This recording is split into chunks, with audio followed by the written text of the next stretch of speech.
Good evening, everyone, and welcome back to the podcast. This is Hunter Coy, and I'd like to welcome you to episode 8 of Hunting the Fish podcast. Before we get started with this video, I would like to wish everybody a very happy March 10th. And for those of you who noticed the title of this video, you know what this video is all about. Before we do that, there's also a subtitle to this video where I'm going to give you a couple updates on things that have been going on since the last video. Not sure if I really talked about it, but I got my A-frames together for my dumbbells. Pan over so I those. I got 2 over here on the side, and I have weights 1, 3, 4, and 2 5s, and then I have 6, 7, 8, and 10. Unfortunately, I don't have anything on the bottom yet, but I will rectify that very shortly. On the third A-frame, we have just a bunch of miscellaneous weights. We have 2 20 pounds, we have a 15 pound, we have a 3 pound, a 10 pound, and another 3 pound. Also, one peg is missing a weight, but again, well, actually I got 2 pegs that are missing, but the other one, not sure how I'm going to fix that one, but we will rectify that very shortly. Also behind me, you guys can pretty much see that I started working on my machine. Unfortunately, I got to a point where the instructions were too complicated, and I decided to pretty much stop working on it. And then I realized that I was missing some pieces. So I called a friend of mine, or I texted a friend of mine to see, well, actually I put up a post to see if anybody knew how to put one together. And just like most things that I post, pretty much got ignored. But my buddy said that he would, when we both got a free schedule, he would come over and help me put it together. So I'm going to try and get with him sometime this coming week. Hopefully this thing will be done by the next time I come to you guys to do a video. In other news, I reached a period earlier this week, or should I say the beginning of this week, where unfortunately I got struck with a toothache, and it kind of threw a lot of my momentum off, and as a result, I pretty much wasn't really able to eat, although I kind of cut back on my workouts and wasn't really able to eat after them. But the good news is finally decided to eat something today. Managed to put down 2 chicken wraps and half a bowl of oatmeal for lunch this afternoon. And for dinner tonight, I'm probably going to do 2 tuna wraps and some pasta and a protein shake. And hopefully this toothache will be done and over with, so that I can get back to a semi-regular schedule of eating. I've spoken quite a bit about my health issues, contributing to things, which is why I don't like slowing down when I do things. Obviously, it's only been 7 days since I got back to working out, which is why I didn't want to stop my workouts just because I had a toothache.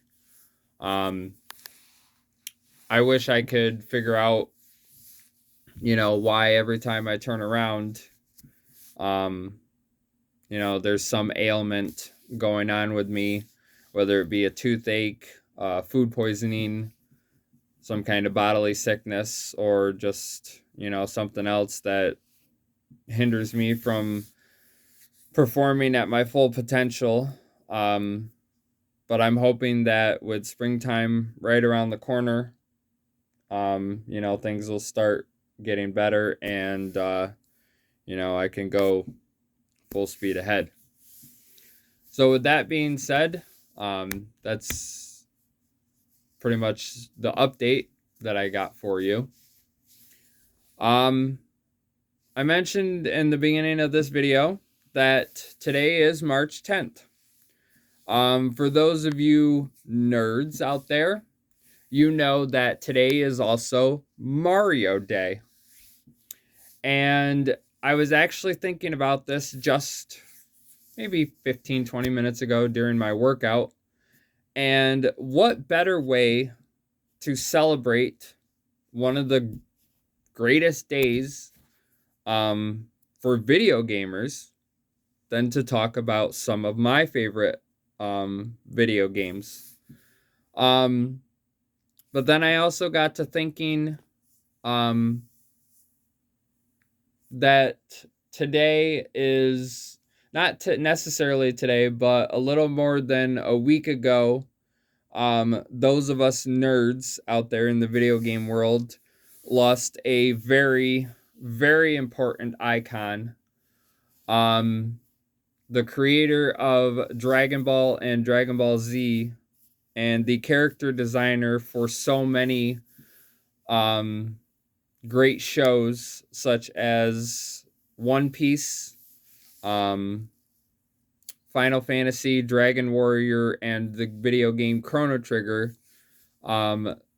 Legendary director and designer Akira Toriyama passed away on March 1st at the age of 68 due to a blood clot in his head. Now, my brother posted it on Facebook the day after his birthday, and at first I thought it happened on his birthday, which, I mean, my brother's just as big of a nerd as I am, but at first I thought it was going to be like, the worst way to celebrate a birthday, to have one of your literal childhood idols pass away on your birthday. But luckily that wasn't the case. However, the passing of Mr. Toriyama is going to be felt in the hearts of many for a long time to come. As I mentioned, the things that he's was famous for, his legacy will live on in the minds and hearts of all of us who grew up with everything that he did. So with that being said, on tonight's episode, I would like to, pull back the curtain a little bit on not necessarily my personal life, but, my hobby life, and tell you about, some of the video games that I enjoy playing. I got introduced to the concept of video games at a very, very young age, 27 years ago, to be exact. I was introduced to the original PlayStation. My cousin actually had one back in the days. Yes, this actually happened, but she was given a PlayStation to use for her schoolwork. And this was back in the days when video games were actually educational, and, they weren't all about like violence and stuff like that. I was always fascinated by the startup sound of the original PlayStation. And as I grew older, a lot more video games were introduced to me. Various consoles, various titles, various stuff like that. Um, my next forte after the PlayStation was the Nintendo. We protested, we'll say, with our parents to buy us an original Nintendo. Um, it was an old, box type thing that had cartridges, and it was pretty annoying just to get it to work. The cartridges would get dusty, the system would get dusty, and you were constantly having to blow into each thing in order to get them to work. They were constantly freezing, and I was actually telling myself not too long ago, I think it was either last night or the night before, that I remember the days when we used to have those systems, and you would have to blow into them so hard that you know just to get them to work.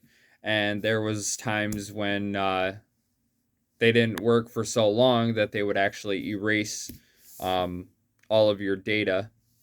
For the Nintendo, um, we managed to procure a wide variety of titles.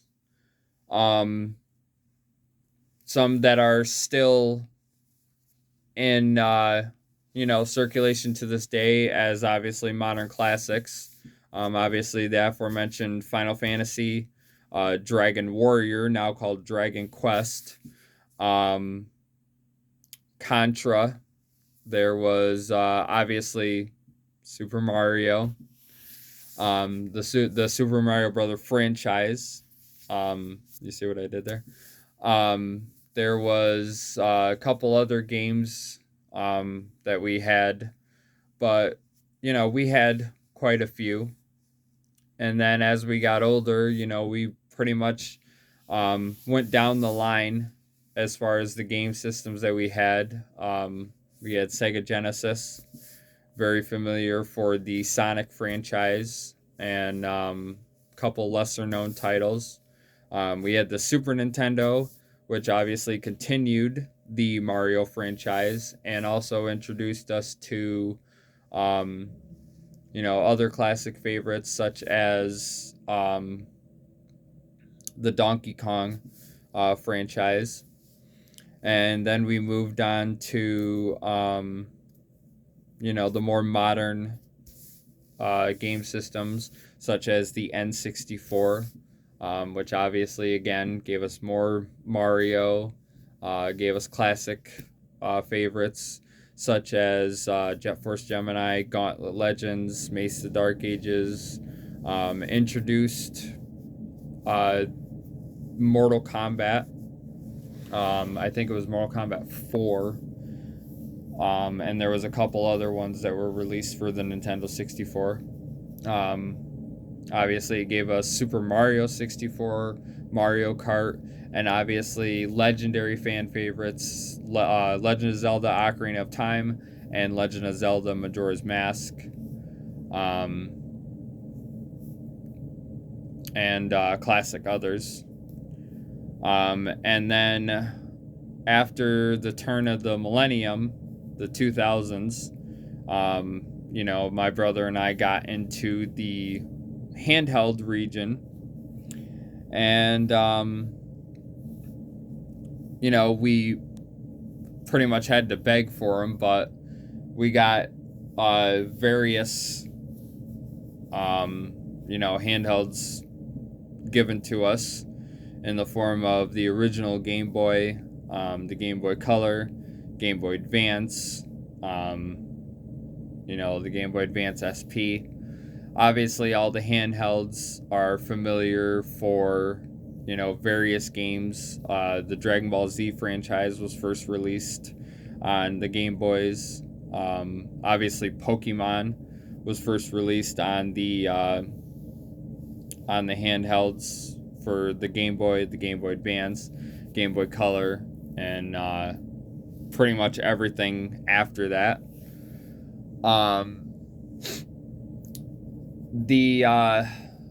They tried to dabble into wrestling on the handheld, but that didn't work out too well. But we'll get into that in a couple minutes.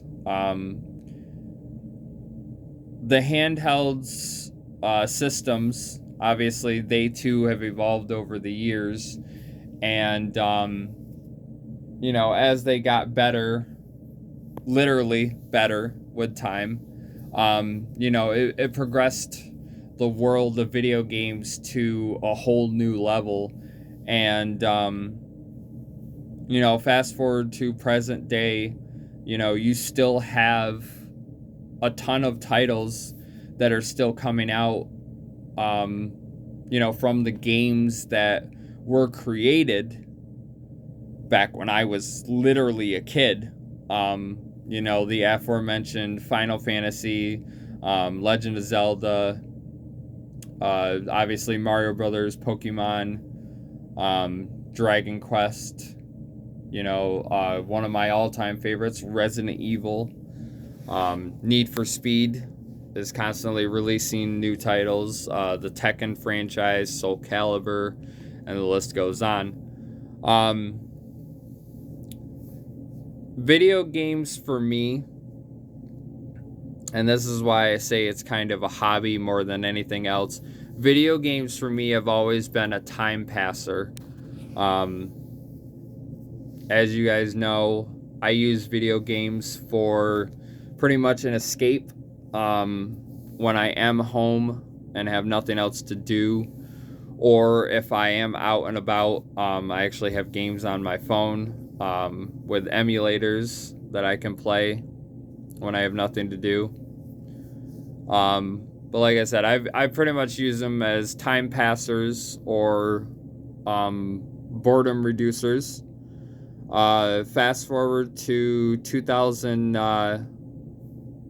to my late teens, we'll say. I played a lot of video games when I had my 4 knee surgeries. I actually tell people now, which isn't even a joke, but I joked about it, but I literally spent every moment that I was awake when I wasn't in pain either binge watching stuff on YouTube or I was playing video games. And I managed to rack up a lot of hours, especially being on bed rest for pretty much a period of 4 years, watching videos on YouTube and playing whatever video game that I had at my disposal at the time. Even now, into my 30s, video games are a pretty significant part of my life. Obviously, between me and my fiance, we both own significant amounts of video games. I mean, currently in my weight room, I have my PS2, which I haven't really played that often just because I've been busy with other stuff between work, taking care of my family and myself. But in my room, I have my PS3, I have a Nintendo Switch, I have a Nintendo DS, I have a 3DS and a Nintendo DS, and my fiance actually has a PS5 and her own Nintendo Switch.